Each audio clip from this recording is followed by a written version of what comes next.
왕의 침소로 제7장 친밀감으로의 여행. 어떤 기부인이 하루는 유명한 화가의 러스킨에게 비싼 손수건을 보여주면서 잉크가 한 방울 떨어져 이제 못 쓰게 되었노라고 불평을 했다. 내다 버리는 길밖에는 달리 어찌할 도리가 없었다. 러스킨은 묵묵히 그 손수건을 받아가더니 잠시 후 다시 돌려주는 것이었다. 하지만 그녀가 돌려받은 손수건은 도저히 처음이라고는 믿을 수 없을 만큼 달라져 있었다. 잉크 자국 주위에 그려진 예술적인 디자인은 아무 가치가 없는 것을 아름다움과 한이의 작품으로 바꾸어 놓았다. 그리스도와 함께할 때 바로 이런 일이 일어난다. 주님은 우리 삶의 얼룩과 실패들을 취하셔서 훌륭한 작품으로 변화시키신다. 우리 삶의 장애물이었고 삶을 망칠 것 같았던 상처와 실패와 실망이 하나님 아들의 손에서 완전히 새 것으로 바뀔 수 있다.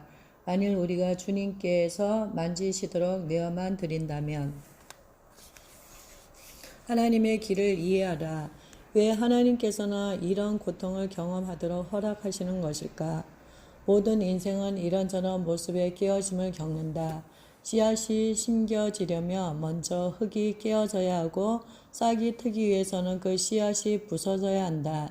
그리고 새싹이 땅 위로 솟아오르려면 또다시 흙이 깨어져야만 한다. 깨어짐은 생명을 탄생시키는 과정이며 우리 삶의 성장이 일어나기 전 반드시 거쳐야 하는 단계이다. 특히 하나님께서 우리의 영적인 생명을 발전시키고자 하실 때에는 이런 일이 반드시 일어난다. 어떤 영적 열매가 맺어지기 위해서는 먼저 겉사람이 부서져야 하고 이때 우리의 영은 우리 속에 계신 그리스도의 영과 교통할 수 있게 된다. 기도가 열쇠이다. 우리가 하나님의 판란으로 무너져 들어올 때 우리의 겉사람은 마치 수위처럼 허물을 벗게 된다. 기도를 할 때 다음과 같은 경험을 한다. 하나님의 절대적인 거룩함을 보게 된다. 하늘의 기쁨을 맛본다. 주님 말씀의 실체를 깨닫게 된다. 그리스도께서 우리 삶 가운데 어떻게 역사하시는지 아는 것은 대단히 중요하다. 그 과정을 이해하지 못할 때 이 여정은 낙심의 연속으로 이어진다. 주님께서 주님과 더 깊은 교제를 나눌 수 있도록 이끄시는 순간, 만일 우리가 이런 과정을 이해하지 못한다면 친밀감으로 가는 길로 가지 않으려고 버티게 될 것이다. 사실 이것이 혼적인 지배로부터 자유로워지는 과정인 줄로 모르는 채 말이다. 우리는 육신적인 생각과 자신의 의지와 세상 감정의 굴레로부터 매일 조금씩 자유롭게 되는 것이다. 우리의 모습이 예수님과 얼마나 다른지 깨닫는 순간 우리 영혼은 모든 것을 뛰어넘게 해주는 주님의 능력을 위해 부르짖게 된다. 만일 우리가 주님께 기꺼이 순복하기만 한다면 이런 능력을 경험할 수 있다. 하지만 인간의 본성은 다른 사람의 뜻에 순복하기를 싫어하고 거기에 저항한다. 그리고 자아에 대한 육신적이며 완고한 사랑 때문에 하늘 아버지께서는 우리를 깨뜨리시어 예수의 본을 따르도록 하신다. 예수님은 아버지를 위하여 떼어진 떡이 되셨고 부음받은 포도주가 되셨다. 떼어진 떡은 생명을 나누는 섬김을 위해 필요하고 부음받은 포도주는 상처받고 망해가는 사람들에게 위로를 주기 위해 필요하다. 주목할 것은 이때 떡은 반드시 떼어져야 하고 포도주는 쏟아 부어져야 한다.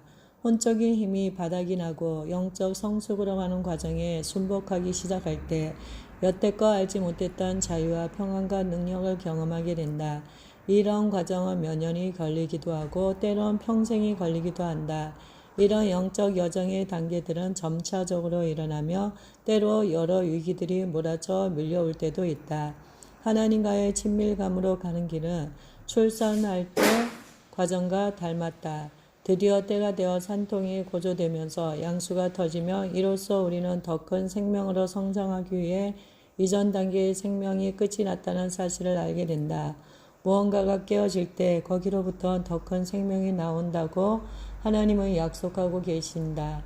하지만 이런 일은 온전히 하나님께서 하시는 과정을 따라갈 때만 가능하다.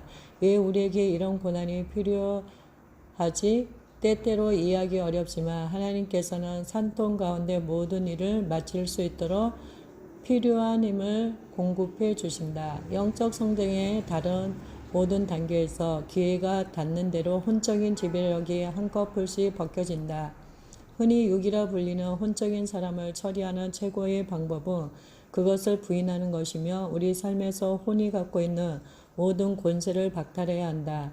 혼은 하나님께서 하시는 일을 논리적으로 생각하며 이해하고 결론 지으려 한다. 하지만 크리스찬의 삶은 논리적으로 이해되는 삶이 아니라 믿음의 삶이다. 그렇기 때문에 하나님의 계획에 반하여 어떤 의지적인 힘을 행사하려 할 때 좌절이 오게 된다. 다른 사람의 의견을 구할 때 또한 성령의 하시는 일을 더디게 만든다. 하늘에 계신 신랑께서는 자신의 신부를 향해 구애하며 신부가 사랑하는 다른 모든 연인들 그 가운데에서도 가장 강한적인 자아를 물리치기 원하신다. 우리 자신에 대해 죽기로 선택할 때부터 하나님의 계획이 시작된다. 그리고 이때 주님은 부활의 역사를 일으키신다. 여기서 말하는 것은 구원의 중생을 뜻하는 것이 아니라 그리스도의 생명이 우리를 통해 자유롭게 흘러나오기 위해 신자의 삶에 일어나야 할 험을 벗는 과정, 즉 벌레에서 나비로의 변신을 말하는 것이다. 시편 42편 8절은 말씀하고 있다. 낮에는 여호와께서 그 인자함을 베푸시고 밤에는 그 찬송이 내게 있어 생명의 하나님께 기도하리로다.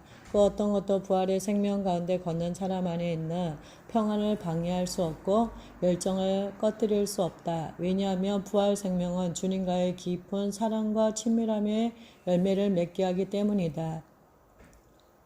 생 땡쥐베리가 말했다.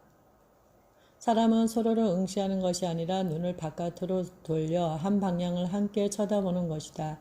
하나님을 향한 혼적인 접근. 만일 신자들이 자신의 내부를 바라보는 대신 바깥을 쳐다볼 수만 있다면 하나님의 길을 깨닫고 주님과의 친밀감을 혼적으로 구하지 않게 될 것이다. 하나님께서 말씀하셨다. 하늘이 땅보다 높은 같이 내 길은 너희 길보다 높으며 내 생각은 너희 생각보다 높으니라. 이사야 55장 9편. 다음 세 가지는 종종 우리 신자들이 하나님께 접근하는 방법이다. 첫 번째 의지적으로, 두 번째 감정적으로, 세 번째 지적으로. 각각의 경우 우리는 수위를 걸친 채 주님의 임재 속에 들어가려고 애쓰는 것과 같다. 수위는 육신 혹은 혼, 즉 지정의를 가르치는 비유적인 표현이다. 분명한 건 오직 부활 생명만이 부활 생명과 교제를 나눌 수 있다. 예수께서 부활하시던 날 주님은 수위를 그의 무덤에 남겨두셨다. 예수께서 나사로를 살리실 때 이렇게 명령하셨다. 풀어놓아 다니게 하라. 우리는 대부분 세상적인 태도와 행동에 묶여 무덤에 머물러 있다. 우리의 죽은 행실과 자기를 선전하는 말에서 나는 악시로 말미암아 자신과 하나님에 대한 진리를 보지 못하고 있다. 그리스도와의 참된 친밀감을 누리려면 새롭게 되지 못한 옛 자아의 찌꺼기까지라도 다 벗어버려야 한다. 이에 대해 좀 더 자세히 살펴보자. 예수께서 본래 마르다와 그 동생과 나사로를 사랑하시더니 그럼에도 불구하고 주님은 서둘러 무덤에 가지 않으셨다. 주님의 임무는 나사로를 부활시키는 것이었지 병을 고치는 것이 아니었다. 하나님께서는 우리의 혼적 자아를 수리하는 일에 관심이 없으시다. 오히려 우리가 죽었다고 선포하기를 원하고 계신다. 결국 예수님은 2000년 전에 이미 우리의 사망 증서에 주님의 피로 서명하셨다. 오늘 우리 자신을 향해 들을 수 있는 최고의 선언은 나사로가 들을 수 없었던 말일 것이다. 이에 예수께서 밝히 이르시되 나사로가 죽었느니라. 그 다음 구절은 이 모든 것을 다 말해주고 있다. 기뻐하노니 그에게로 가자 하신대. 예수님께서는 처음부터 죽음이 부활을 이길 수 없다는 사실을 아셨다. 의지적인 접근. 죽음은 하나님을 알아가기 위한 세 가지 혼적인 접근 방법을 다 버리도록 만든다. 그중 첫 번째 접근은 바로 의지적인 혹은 행위적인 접근이다. 행위의 가치를 두는 사람들은 하나님을 위해 그들이 무엇을 하느냐가 주님이 얼마나 그들을 사랑하는지 또 그런 그들을 위해 하나님께서 얼마나 많은 것을 하실지 결정짓는다고 여긴다. 성취의 덫에 갇힌 그들은 하나님과의 관계를 자신들이 행한 일로서 평가한다. 행위의 강박관념을 가진 그들은 율법적이 되고 그렇게 하지 못하는 자들에 대해 참지 못한다. 그들은 자신이 선택한 자기 훈련의 잣대로 다른 사람들을 판단할 뿐 아니라 자신도 심판하여 자신에 대해서 실망하고 불안해하는 지경에까지 이른다. 이러한 신자들은 하나님을 위한 계획들을 고안하며 대단한 열심을 갖고 밀고 나간다. 하지만 끊임없는 노력과 애씀으로 말미암아 그들 영혼에는 쉼이나 안식이 전혀 없다. 평안도 없고 또 평안을 알 수도 없다. 왜냐하면 그들의 내부에 있는 노예 감독관이 쉴 틈을 주지 않기 때문이다. 그들 속에 자리 잡은 완벽주의적인 감독관이 항상 그들을 몰아붙이기 때문에 그들은 늘 다른 사람을 판단하며 좌절하며 늘 패하고 그래서 분노한다. 특히 자신도 모르게 하나님에 대해 분노하게 된다. 그들이 영위하는 하나님과의 영적인 삶은 갑갑하고 제한적이다. 그래서 주님은 그들 삶에 실망할 일들을 더 많이 허락하신다. 그들의 감정은 너무 경직되어 다른 이들의 고통에 영적으로 거의 공감할 수 없다. 이들이 영적인 삶에 발전이 없는 것은 마음을 굳게 닫고 있기 때문이다. 동정심을 표현하고 싶어도 굳어버린 겉사람이 그렇게 할 수 없게 만든다. 일중심적인 신자들에게 다가가기 위해 하나님께서 위기를 조성하신다. 육체적인 연약함이나 실직 혹은 다른 어찌할 수 없는 상황을 통해 그들의 자의적인 의지를 부수기 시작하신다. 여전히 실패를 두려워하며 하나님의 깨뜨리심에 저항하면서 더 열심히 일함으로 다른 사람들의 인정을 받고자 노력한다. 하지만 사실 이러한 행동은 자아에 대해 죽는 과정을 지연시킬 뿐이다. 하나님께서는 그들에게 자신이 처한 공경을 드러내 보이시는데 이는 하나님만이 그 운을 벗겨내실 수 있기 때문이다. 이렇게 부수는 과정이 시작되면 자아의 판단하는 소리가 줄어들고 점차 성령의 사랑하시며 인도하시는 목소리에 대해 민감하게 바뀐다. 성령께서 그들의 마음을 향해 말씀하실 때 주님의 임재를 알게 되며 순종하고자 하는 소원을 경험하게 된다. 이는 그들이 게으르게 되었다는 의미가 아니라 점차 시간이 가면서 그들의 행동이 하나님이 인도하시는 방향으로 모아지며 초자연적인 사랑으로 성숙되어진다는 뜻이다. 하나님께서 자아를 부술 때 주님은 모든 혼적인 행동을 주님으로 대치시키신다. 쫓기듯 사는 삶 대신 성령의 인도함을 받는 평안함을 발견하게 된다. 이런 기질을 가진 부류는 사람들의 인정을 받고자 했을 때와 똑같은 열정으로 하나님을 구하는 법을 배우면서 친밀감으로 나아갈 수 있다. 그들은 하나님의 위대하심을 조용히 묵상하는 법을 연습해야만 한다. 이 일이 쉽지 않을 것은 과거에는 겉사람이 모든 것을 통제했었기 때문이다. 하나님이 어떤 분이신지에 대한 생각을 바꾸는 것이 회복 과정 가운데 필수적인 요소이다. 성경에 나오는 이런 유형의 사람은 마르다이다. 그에게 마리아라 하는 동생이 있어 주의 발 아래 앉아 그의 말씀을 듣더니 마르다는 준비하는 일이 많아 마음이 분주한지라 예수께 나아가 가로되 주여 내 동생이 나 혼자 일하게 되는 것을 생각지 아니하시나이까 저를 명하사 나를 도와주라 하소서. 주께서 대답하여 가라사대 마르다야 마르다야 내가 많은 일로 염려하고 근심하나 그러나 몇 가지만 하든지 혹 한 가지만이라도 족하니라. 마리아는 이 좋은 편을 택하였으니 빼앗기지 아니하리라 하시니라. 오 하나님을 위해 무언가 더 해야 한다고 늘 쫓기듯 일하는 마르다들이 어떻게 주님의 발 아래 앉아 쉴 때 공급받는 변화의 능력을 이해할 수 있을까? 안으로부터 주님의 사랑이 흘러넘칠 때 얻게 되는 힘을 어떻게 발견할 수 있을까? 스페인의 성자 미카엘 몰리노스는 영적 안내서에서 이렇게 가르쳤다. 하나님께서는 영혼을 직접 손으로 이끄시며 온전한 믿음의 길로 인도하실 것이다.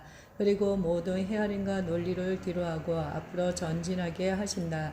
그러므로 하나님께서는 단순하고 불확실한 믿음에 대한 지식을 통해 사랑의 날개로 오직 신랑을 향해 달려가게 하신다.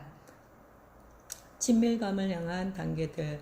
사랑의 날개로 하늘에 계신 신랑에게 다가가는 길은 다음과 같은 단계를 통해 일어난다. 1단계 주님 앞에 조용히 앉는다. 하나님의 말씀 가운데 친밀함의 구절들을 큰 소리로 읽도록 한다. 이 말씀들을 천천히 감정을 실어 말해준다. 주님께 당신이 주님을 사랑한다고 하루 종일 반복적으로 말씀드린다. 2단계 감사한 태도를 유지하기로 선택한다. 3단계 하루를 보내면서 주님의 인도하시는 방향을 구한다. 바쁘게 지내지 않도록 하며 사람들을 사랑하는 것에 초점을 맞춘다. 성령께 주의를 기울이며 특정한 임무가 있다면 이것을 당신 마음 가운데 말씀하시도록 한다.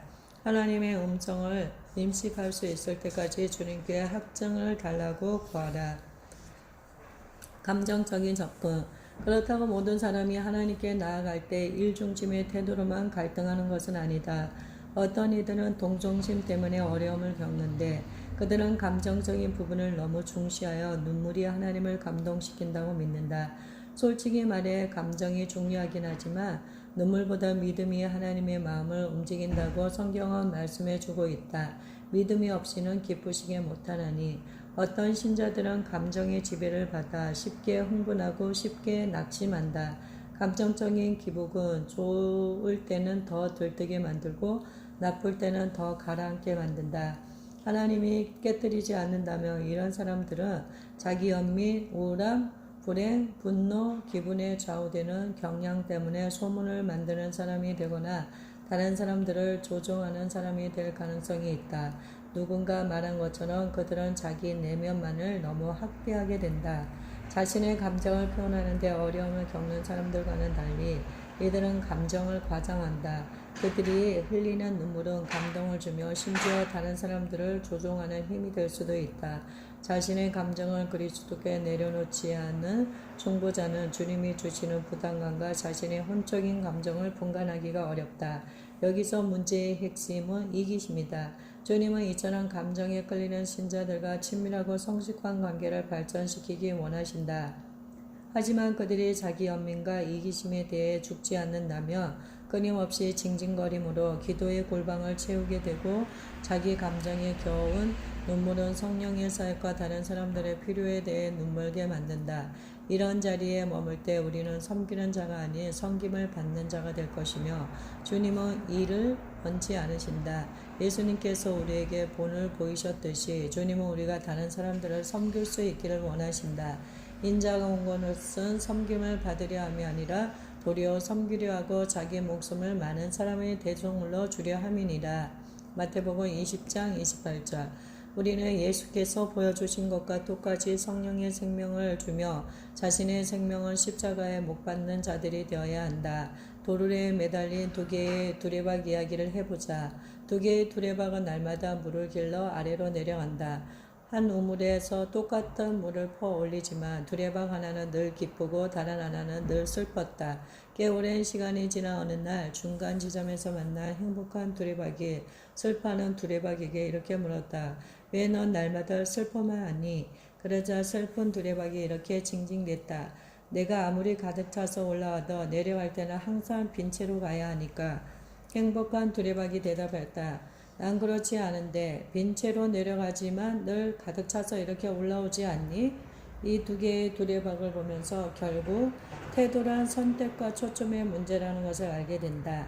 예수님께서 십자가를 참으사 부끄러움을 개의치 아니하신 것처럼 왕의 왕이신 그분과 친밀하게 되는 중보자들도 인내하고 불평하지 말아야 한다. 너희가 피곤하여 낙심치 않기 위하여 죄인들의 이같이 자기에게 거역한 일을 참으신 자를 생각하라. 너희가 죄와 싸우되 아직 피 흘리기까지는 대항하지 아니하고 다른 사람들을 위해 피 흘리지 않는 우리는 징징거리거나 불평할 자격이 없다. 그리고 우리가 주님의 비전을 붙들 때 분명 잃어버린 영혼을 향해 주님과 같은 생각을 갖게 될 것이다. 하지만 마음이 나뉘어져 있을 때 주님의 비전을 붙잡을 수 없다. 너희 중에 누구든지 지혜가 부족하거든 모든 사람에게 후히 주시고 꾸짖지 아니하시는 하나님께 구하라. 그리하면 주시리라. 오직 믿음으로 구하고 조금 더 의심하지 말라. 의심하는 자는 마치 바람에 밀려 요동하는 바다 물결 같으니 이런 사람은 무엇이든지 주께 얻기를 생각하지 말라. 두 마음을 품어 모든 일에 정함이 없는 자로다. 우리는 내부로 자아를 바라보며 동시에 그리스도를 위해 바깥으로 달려나갈 수 없다. 두 마음을 품어란 말은 헬라어로 딥수코스인데 둘을 의미하는 디스와 혼을 의미하는 푸시케란 말의 합성어이다. 그러므로 두 개의 혼을 가진 자라 곧 마음이 둘로 갈라진 자를 가리킨다.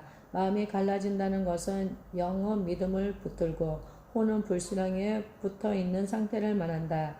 랜디 쉐크는 그의 제 메리스모스에서 이렇게 말하고 있다. 알는 당신의 마음이 둘로 나뉘어져 있다면 그것은 두 갈래의 관심, 두 갈래의 욕망, 두 갈래의 애착을 갖는 것이다. 마음이 나뉘면 당신의 삶을 변화시키고 당신 주변에 있는 많은 사람들의 삶을 변화시킬 수 있는 능력이 무력화된다. 마음을 지키지 않을 때 생명의 능력이 그 가운데서 나올 수 없다. 마음을 지킨다는 말은 마음을 방어하고 보호한다는 뜻임을 기억하라. 그렇다면 무엇으로부터 마음을 방어해야 한다는 말인가? 마음속에 들어올려오는 모든 것을 향해 그러해야 한다. 왜냐하면 흘러들어온 것이 결국 마음을 둘로 나누기 때문이다. 사울 왕은 감정처럼 끼인 사람이었고 그의 관심은 나뉘어져 있었다. 사무엘상 14장은 사울 왕이 이스라엘 백성에게 맹세시켜 이르기를 블레셋과 싸우는 동안 먹지 못하도록 하였다. 적에게 보복하려는 자신의 욕심 때문에 그의 백성이 피곤하였다. 뒤늦게 사울 왕은 아들 요나단이 숯불에 들어갔을 때 그 맹세를 듣지 못한 고로 거기에 있던 꿀을 먹은 사실을 알게 되었고 그를 죽이라 명했다. 하지만 군대의 지휘관들이 가까스로 요나단을 칼에서 구했다. 그 다음 장에 보면 사울이 이스라엘 백성으로 더불어 아말렉과 전쟁을 하는 장면이 나온다. 이때 선지자 사무엘이 하나님께 받은 분명한 지시를 그에게 내린다. 즉 아말렉에 속한 모든 남녀 소와 짐승을 진멸하라는 것이었다. 그러나 사울 왕은 자신의 혼적인 생각으로 하나님께 불순종하여 아말렉 왕 아각과 살찐 짐승들을 살려두었다. 사무엘은 화를 내며 사울을 꾸짖었고 하나님께서 왕국을 사울의 손에서 가져갈 것이라고 선언했다. 이때 사울 왕은 이렇게 대답했다. 내가 범죄하였나이다. 내가 여호와의 명령과 당신의 말씀을 어긴 것은 내가 백성을 두려워하여 그 말을 청정하였음이니이다. 사무엘상 15장 24절. 조금 전만 해도 자기 아들까지 죽이려 했던 사울 왕이 지금은 이방 왕을 살려두고자 했다. 사울은 훈련되지 못한 두 마음의 삶은 결국 그에게 왕국을 잃어버리게 되었다. 친밀감을 향한 단계들. 다행히도 과거에 우리가 두 마음을 품은 삶을 얼마나 살았든 상관없이 이제 하나님께서는 기꺼이 그의 은혜와 자비를 베푸심으로 우리를 변화시키시길 원하신다. 다음의 단계들을 밟아 나갈 때 주님과의 동력을 통해 우리는 승리할 수 있다. 1단계 자기 성찰을 피하고 하나님께만 초점을 맞추라. 충동적인 결정을 내리지 말고 인내하며 주님의 지시를 기다리라. 결정을 내릴 때 감정에 치우치지 않도록 하라. 가능하면 또 다른 확증을 기다리라. 2단계 자신의 동기를 점검하라. 자신에게 주의를 끄는 일을 피하라. 기도가 험담의 근원이 되지 못하게 하라. 비판적인 영을 물리치라. 3단계 주님께 온전히 예배하라. 성경 말씀을 갖고 크게 기도하라. 자신의 필요를 잊고 주님만을 향해 달려가라. 말씀을 읽을 때 각 말씀이 영혼을 파고들게 하라. 믿음에 굳게 서도록 도울 수 있는 성경 말씀을 읽으라. 두 마음을 끊고 하나님께 한 마음을 갖게 도와달라고 구하라. 지적인 접근. 앞서 본 것처럼 어떤 사람들은 하나님께 나아갈 때 어떤 행위나 의지 혹은 감정적으로 접근한다. 이제 하나님께 나아감에 있어 혼의 세 번째 영역인 지성과 생각을 의지하는 사람에 대해 살펴보자. 이런 신자들은 모든 상황에 맞는 공식이나 원리를 의지하는 경향이 있다. 혼이 지배하며 깨어지지 않을 때 이런 사람들은 지적이며 권력지향적이며 자유롭지 못하며 거만하고 금욕주의적이고 잘 감동받지 않으며 불안정하고 이상주의적이다. 지적인 확신을 갖고 영적 실체에 대해 논리적인 설명을 요구한다. 이들은 체험보다 지식을 우선하는 경향을 갖는다. 종종 자신들에게 감동을 주는 지혜를 갖고 대화를 주도하지만 그들의 참된 본성을 숨기지는 못한다. 안타깝게도 자기가 어떤 사람인지 드러내고야 한다. 자신의 지성과 자신의 소리에 매료되어 있는 까닭에 그들은 종종 듣기보다는 말하려 한다. 그리고 사실 그들의 말은 영이 아닌 혼으로부터 나온다. 미련한 자의 입은 그의 멸망이 되고 그 입술은 그의 영혼의 그물이 되느니라. 사람의 마음의 교만은 멸망의 선봉이여 겸손은 종기의 앞잡이니라. 잠언 18장 7절 12절. 지적인 것을 중시하는 신자들을 자유롭게 하기 위해 주님은 두 가지 계획을 갖고 계신다. 첫째, 겉사람을 부수고 둘째, 겉사람을 영과 분리시킨다. 첫 작업은 성령의 훈련을 통해, 두 번째 작업은 성령의 계시를 통해 이루어진다. 둘을 분리시키는 단계에서 하나님 말씀은 예리하고 강력하게 영과 혼을 찔러 쪼갠다. 하나님의 말씀은 살았고 운동력이 있어 저의 어떤 날선 어떤 검보다도 예리하여 혼과 영과 및 관절과 골수를 찔러 쪼개기까지 하며 또 마음의 생각과 뜻을 감찰하나니. 히브리서 4장 12절. 이런 두 가지 계획을 통해 세 개의 혼적 영역이 분리된다. 영적인 힘과 자연적인 힘, 영적인 능력과 자연적인 능력, 영적인 재능과 자연적인 재능. 오치만니는 그의 책 자아의 파쇄와 영의 해방에서 영과 혼을 쪼개는 데 있어 하나님 말씀이 왜 필요한가를 흥미롭게 설명해주고 있다. 그렇다면 하나님 말씀은 우리를 위해 어떤 일을 하는가? 그 말씀은 뚫고 들어와서 나눈다. 그것은 좌우의 달성검보다 예리하여 혼과 영과 관절과 골수를 찔러 쪼갤 수 있다. 이 비유를 설명해보자. 좌우의 달성검은 관절과 골수를, 하나님의 말씀은 영과 혼을 향해 역사한다. 관절과 골수는 인간의 몸속 깊숙이 들어있다. 그래서 관절을 쪼개려면 뼈를 먼저 잘라야 하고 골수를 나누려면 뼈를 부서뜨려야 한다. 저의 날성검은 이처럼 우리의 신비로운 육체석에 이렇게 작용할 수 있다. 이 관절과 골수보다 더 분리하기 어려운 것이 딱 두 가지가 있는데 그건 바로 혼과 영이다.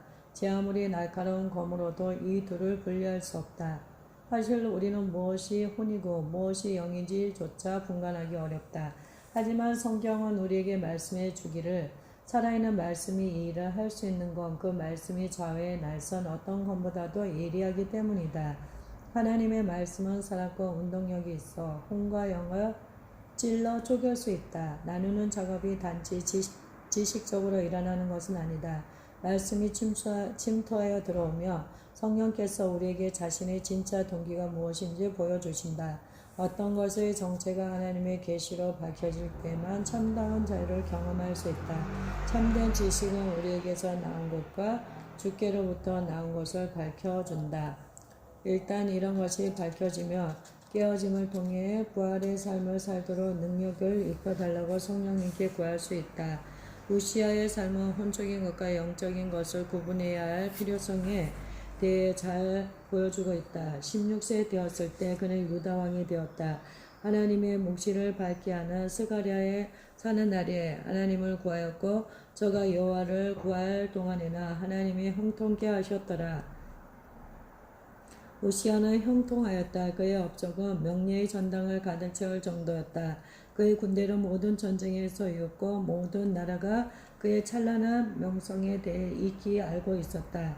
예루살렘에 망대와 수로를 건설하였고 평야는 기름졌고 육축은 번성하였다. 그에게는 30만 7,500의 잘 훈련되고 무장된 병사들이 있었다. 하지만 역대하 26장 16절에 그에 대한 고발이 나온다. 저가 강성하여짐에 그 마음이 교만하여 악을 행하여 성전에 들어가 분향하려 했고 제사장이 저지할 때 반항함으로 말미암아 여호와께서 평생 문둥병을 앓게 저를 치셨다. 진정 그의 교만이 그로 망하게 된 것이다. 제시 펜 루이스는 그녀의 제 죽음으로부터 얻은 생명에서 이렇게 설명하고 있다. 진정한 자의 소멸이 무의식의 상태를 의지하지 않는다. 오히려 주변의 것들과 특별히 그리스도에 대해 더욱 또렷하게 의식하게 된다. 사도 바울이 십자가에 죽은 사실을 우리가 아는 것은 그의 모든 말과 행동 가운데 나 중심의 동기가 전혀 없기 때문이다. 친밀감을 향한 단계들. 우리의 동기는 무엇인가? 당신도 십자가의 죽음으로 모든 말과 행동에 그리스도가 나타나기를 원하는가? 이에 필요한 단계들을 살펴보자. 1단계, 주 앞에 잠잠히 앉으라. 매일 주님께 당신의 겉사람을 부수고 쪼개 주시기를 구하라. 2번째, 성경을 연구하되 관계적인 관점에서 알아. 주님에 대한 지식보다 주님과 가까운 관계를 갖고 싶다고 말씀드리라. 열정이 담긴 말씀들을 크게 읽으라. 기도할 때 생각을 내려놓고 계속적으로 머리를 어지럽히는 생각들을 적을 수 있는 펜과 노트를 준비해 놓으라. 3단계 실제적이 되라. 지성주의의 높은 벽 뒤에 숨기를 거부하라. 하나님께서는 인간적인 논리보다 사랑이 훨씬 더 중요하다는 사실을 인정하라. 영생의 목표를 위해 혼을 벗겨내라. 주님께서는 우리 한 사람 한 사람을 얼마나 사랑하시는지 절대 현재의 자리에 머물러 있도록 내려두지 않으신다. 그러므로 우리 삶에 주님의 길을 내시도록 일단 허락했다면 주님은 우리의 영적 토양 가운데 땅을 깊이 파서 혼적인 것을 제거하신다. 영적으로 딱딱해진 굳은 살을 벗겨내시는 것이다. 이때 3가지 도구를 사용함으로써 우리를 온전히 순복시키는데 이때 우리에게 가장 효과적이고 적합한 도구는 주님이 직접 고르신다. 그 3가지는 다음과 같고 상황마다 주님은 적절하게 이것들을 병행하여 사용하신다. 고난, 깨어짐, 실패. 고난, 경건한 성품을 만들어가는데 가장 효과적인 도구 가운데 하나는 고난이다. 그리고 모든 사람이 삶에서 어느 정도의 고난을 다 만나긴 하지만 그리스도인에게 있어 고난은 긍정적으로 더 큰 영광을 가져다 준다. 자녀이며 또한 후사 곧 하나님의 후사여 그리스도와 함께한 후사니 우리가 그와 함께 영광을 받기 위하여 고난도 함께 받아야 될 것이니라. 우리는 종종 고난이 인생에 딱 한 번만 온다고 생각하는 오류에 빠지기 쉽다. 하지만 혼을 벗겨내는 작업은 평생이 걸린다. 혼적인 삶을 벗겨내는 각 단계마다 시작이 있고 과정이 있으며 끝이 있다. 한 단계의 끝은 다음 단계의 시작이다. 과정은 모든 단계마다 같다. 때때로 혼란을 겪는 이유는 각 단계마다 얻게 되는 교훈이 반복되는 것 같기 때문이다. 그러나 사실은 우리가 그 교훈을 점점 더 깊이 배워가고 있다는 것을 알아야 한다. 과거에 경험한 것보다 훨씬 더 강한 마귀의 억압이 우리를 향해 올 때 고난을 통해 그리스도와 더 깊은 단계로 들어갔다는 사실을 인식해야 한다. 훌륭한 강사이자 저자인 프랜시스 프렌치페이는 이렇게 말했다. 새로운 단계, 새로운 마귀. 우리는 성령의 기름 부음 안에서 기꺼이 어둠의 세력을 향해 돌진해 들어가야만 한다. 우리의 영적 생명이 강건해지도록 주님은 더 많은 시련을 허락하신다. 하지만 새로운 영적 능력으로 말미암아 우리 안에 주님의 부활 생명이 역사할 때 이 모든 일을 능히 감당할 수 있다. 이런 가운데 우리는 세상이 감당할 수 없는 정복자가 되어가는 것이다. 우리도 다윗처럼 말할 수 있다. 혼란 중에 나를 너그럽게 하셨사오니 또한 우리에게 주어진 최고의 뉴스는 이것이다. 이기는 그에게는 내가 내 보좌에 함께 앉게 하여 주기를 내가 이기고 아버지 보좌에 함께 앉은 것과 같이 하리라. 깨어지. 랜디 생클은 그의 책 메리스모스에서 이렇게 설명하고 있다. 영의 사람을 풀어놓는 열쇠는 깨어짐이라는 단어에서 찾을 수 있다. 돌처럼 굳어진 마음에서 깨어짐은 어떤 일을 하는가 말 그대로 부순다.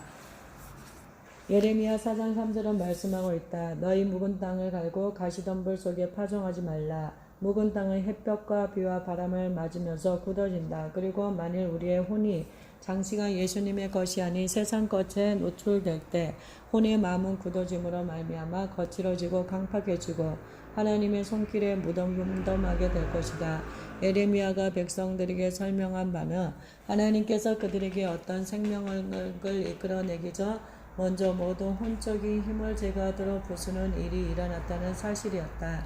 일단 깨어지는 과정이 완결되면 우리의 영원 빛을 발할 수 있게 된다. 1989년 봄 주님께서는 부동산업에서 손을 떼고 안식년을 취하는 문제를 가지고 나를 다루기 시작하셨다. 그 당시 난 텍사스 휴스턴에서 잘나가는 부동산 중개인이었고 또 그 한 해에는 많은 이윤을 남기고 있었다. 그 해 가을 어느 주말에 주님과 함께 있기 위해 시간을 내었다. 주님께서 내게 어려운 질문을 하실 거라는 것을 내 마음으로 알고 있었다. 호텔 바닥에 앉아 기도할 때 주님께서 그전에는 경험하지 못했던 정도로 분명하게 내게 말씀하셨다. 앨리스, 1990년 한 해 동안 내 부동산 사업을 포기하고 오직 나만을 섬기며 기도하는 일에만 전념할 수는 없겠니? 내가 신음소리를 내며 대답할 때 내 몸이 경직되는 것을 느낄 수 있었다. 주님, 전 제 일을 좋아하고 또 무척 잘해요. 안타깝게도 난 저항하고 있었고 그 사실에 나 자신도 놀랐다. 또다시 주님께서 똑같은 말씀을 하셨고 사랑의 파도가 내게 몰려왔다. 난 통곡하면서 내게 주님보다 더 중요한 것이 어디 있을까 생각했다. 주님은 부동산업에서의 성공을 통해 나의 가치를 확인하고 있다는 사실을 내게 보여주셨다. 난 그렇게 많이 울어본 적이 없을 만큼 울었다. 그러고 나자 주님은 말할 수 없는 사랑을 가지고 부드럽게 말씀하셨다. 난 너를 위한 모든 것을 갖고 있단다. 이제 이것을 내게 주지 않으련 내 안에서 저항하던 댐이 무너지고 순종하려는 마음으로 가득 찼다. 그날 저녁 온전히 주 앞에 다 내려놓았고 나머지 2달 동안 사업을 정리했다. 1990년 한 해 내게 내려진 임무는 간단했다. 기도하는 거였다. 이 길만이 내가 구별되고 성화되어지는 길이었고 나는 세대의 영혼과 같은 고백을 했다. 그는 흥하여야 하겠고 나는 쇠하여야 하리라. 내 삶에 이어진 깨어지는 과정에 대해 지금 내가 얼마나 감사하고 있는지 말로 다 표현할 수 없다. 그리고 깨어짐이 적이 아니라 나의 친구라는 사실을 또 깨닫게 되었다. 하나님께서 우리에게 원하시는 것은 상한 심령이라. 하나님이여 상하고 통회하는 마음을 주께서 멸시치 아니하시리이다. 통회한다는 말의 정의는 겸손하고 즉시 회개하다이다. 심령이 깨어질 때 저항감, 독립심, 긍지의 자리에 내려놓은 부드러움, 순종 그리고 사랑이 자리 잡게 된다. 실패란 단어는 21세기 서구 사회에서는 특히 받아들이기 어렵다. 태어나면서부터 우리는 성공의 중요성에 대해 귀따갑게 들으며 자란다. 미인대회에 출전했든 혹은 미니 골프 시합에 나갔던 상관없이 우리에게 들려지는 메시지는 똑같아. 무조건 이겨야만 한다. 이길 때 만족감이 있고 이때 우리는 라우디게아 교회처럼 말하곤 한다. 나는 부자라 부유하여 부족한 것이 없다. 이는 다시 말하며 나는 이겼다란 말이다. 우리가 이기는 것에 얼마나 익숙한지 필요하다며 그런 척까지 할 수 있다. 하나님께서 우리의 혼을 벗겨내기 위해 가장 큰 도전장을 갖고 우리를 만나시는 장소가 바로 여기다. 하나님께서는 우리를 철저히 비참할 정도로 실패하게 하심으로 결코 자신 안에서 만족감을 찾지 못하게 한다. 그리스도께서 사울에게 말씀하신 것처럼 내 은혜가 내게 족하도다. 이는 내 능력이 약한 데서 온전해짐이라는 사실을 기억하자. 이때부터 우리는 비로소 주님의 은혜 가운데 만족감을 발견한다. 더 이상 우리의 승리를 자랑하지 않게 되고 더 이상 성공해야만 할 필요가 없다. 우리는 크게 기뻐함으로 나의 여러 약한 것들에 대해 자랑하리니 이는 그리스도의 능력이 내게 머물게 하려 함이라고 고백할 수 있다. 이럴 때 더 이상 성공하려고 몸부림치지 않아도 된다는 해방감을 우리는 만끽할 수 있다. 이제는 이기기 위해 쫓기듯 하지 않아도 된다. 다시금 다른 사람들의 시선이 나를 컨트롤할 수 없고 내 자신을 존경하며 주님을 용납하는 대신 이제는 나를 용납하고 주님을 존경할 수 있게 된다. 혼의 순복, 자신이 아니라 주님을 존경하는 자리에까지 가기 위해 우리는 적극적으로 순복해야만 한다. 적극적인 순종은 수동적인 체념과 다르다. 이는 의지를 들여 참여하는 것이고 그런 과정 가운데 아버지와 동역하게 된다. 하나님께서 이런 과정을 시작하실 때 여태껏 불가능하게만 보였던 일들이 시간이 가면서 점차 달콤한 향기를 품기 시작한다. 1850년대쯤 시카고에 살았던 스페포드 가정만큼 그리스도께 완전히 순복했던 예는 그리 흔치 않은 것 같다. 에이지라 불리었던 호레이티오 스페포드와 그의 아내 안나는 그 지역 사회의 기둥이었고 궁핍한 자들을 잘 섬겼다. 또한 전도자 무디 선생을 후원하여 그의 사역이 설 수 있도록 도왔다. 1871년 시카고가 하염에 휩싸였을 때 스페포드 가족은 화재에 살아남은 자들을 돕기 위해 성실히 일했다. 1873년 오랜 구제 사업으로 말미암아 결국 안나 스페포드가 쓰러졌다. 의사들은 그녀에게 휴가를 보냈고 H.G. 스페포드는 몇 년 전 방문했던 프랑스가 안성맞춤이라 생각하여 거기로 가족을 데려가기로 결정했다. 그래서 가장 안전한 호화 여객선 빌드 아브르호를 예약했고 큰 기대감 속에서 그들의 4딸과 가정교사는 여행 준비를 했다. 떠날 날짜가 가까웠을 때 갑자기 사업상의 문제로 에이지 스페포드가 가족과 함께 떠날 수 없게 되었다. 그는 가능한 한 빨리 그 여행에 합류하겠노라고 가족에게 약속하며 먼저 가족을 배에 태워보냈다. 대서양을 가로지르는 항해 도중 잔잔하고 별이 총총한 어느 날 밤 빌드 아브르호는 그만 배 정중앙을 심하게 들이받쳐서 두 동강이 나고 선원들과의 예상과는 달리 15분 만에 가라앉았다. 결국 스페포드 가족 모두 깊은 바닷속에 빠졌다. 물속으로 가라앉는 순간 안나 스페포드는 팔에 안고 있던 신생아 딸이 팔에서 빠져나가는 것을 느꼈다. 기적적으로 안나는 살았다. 나무조가 하나가 의식을 잃고 있던 그녀를 태우고 해안으로 밀려온 것이다. 57명의 생존자 가운데는 안나와 가정교사만 있었고 스테포드가의 4딸은 모두 죽었다. 프랑스에 도착한 안나는 남편에게 단 2마디 저만 살았어요 라고 전보를 쳤다. 슬픔에 잠긴 HG는 아내를 만나기 위해 급히 다른 배에 올랐다. 쓸쓸한 배에서 선장은 스테포드 씨를 조타실로 부르더니 밤하늘의 별을 쳐다보며 이렇게 말했다. 선생님, 바로 이것이 빌드 아브르호가 가라앉은 지점입니다. 4딸의 무덤이 된 그곳을 바라보며 호레이티오는 눈물을 닦으면서 자기 방으로 돌아왔다. 그리고는 펜과 종이를 들어 이렇게 적어 내려갔다. 내 평생에 가는 길 순탄하여 늘 잔잔한 강 같든지 큰 풍파로 무섭고 어렵든지 나 영혼은 늘 편하다. 내 영혼 평안해, 내 영혼 평안해. 주님이 나로 알게 하시니라. 가사의 뜻은 우리가 그저 생각하는 것보다 훨씬 깊다. 이 말은 엄청난 재난 가운데서도 끊임없이 주님을 신뢰하는 믿음을 표현한 것이다.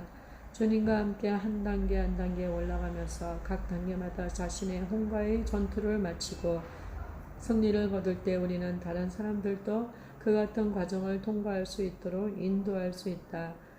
우리가 경험하지 못한 그 이상의 길로 다른 사람을 인도할 수는 없는 것이다. 오늘날 우리는 그리스도의 신부로서 자신의 신분을 점차 이해하기 시작했다. 여태껏 우리는 잘해야 자신을 그리스도의 여자친구 정도로만 알고 살아왔다. 다음 장에서 그의 신부가 된다는 사실의 중요성을 깊이 살펴보도록 하겠다. 생각해 봅시다. 1. 주님은 왜 이기적인 우리의 혼을 벗기기를 원하십니까? 혹시 이 과정을 오해하고 계시지는 않았습니까? 주님께서 그렇게 하시도록 승낙하시겠습니까? 2번째, 하나님께로 나아가기 위한 3가지 혼적인 접근 방법 중 당신은 어디에 해당된다고 생각하십니까? 주님께 더 가까이 나아가기 위해 당신이 해야 할 것은 무엇입니까? 3번째, 자신의 삶을 생각해 볼 때 하나님의 뜻에 거역한 것은 무엇입니까? 회개하시겠습니까? 하나님께 더 가까이 나아가기 위해 현재 내려놓아야 할 것은 무엇입니까?